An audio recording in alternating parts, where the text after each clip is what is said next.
Annyeonghaseyo, welcome to another session. My name is Chef David. Okay, so today we are going to do something very simple. It's called Kimbap. It's also popular in Korea.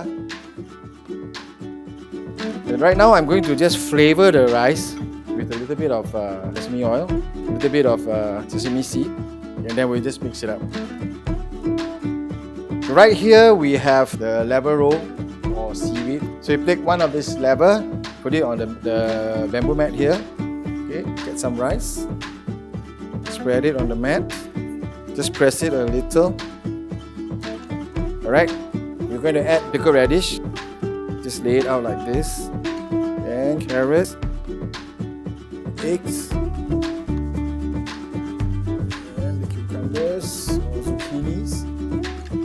Okay, we're going to do this the vegetarian one, so I'm going to omit tuna. Okay, so what you do next is you fold this. Okay, cover, press it down. Okay, pull a little, make sure it's tight. A little more. Okay, up front now you have this loose end. Just put a little bit of water. Make sure it sticks. First lever roll. Let's make another.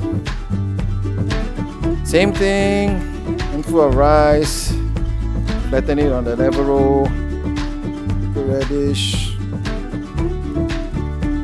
Egg. And then we're going to put this tuna, cucumber here.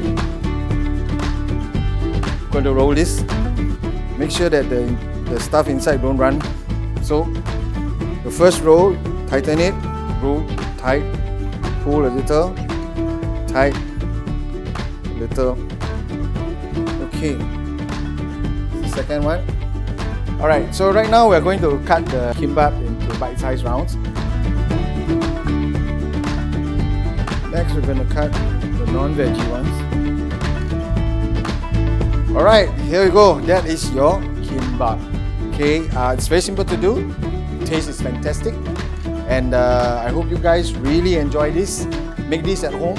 See you real soon. Thank you.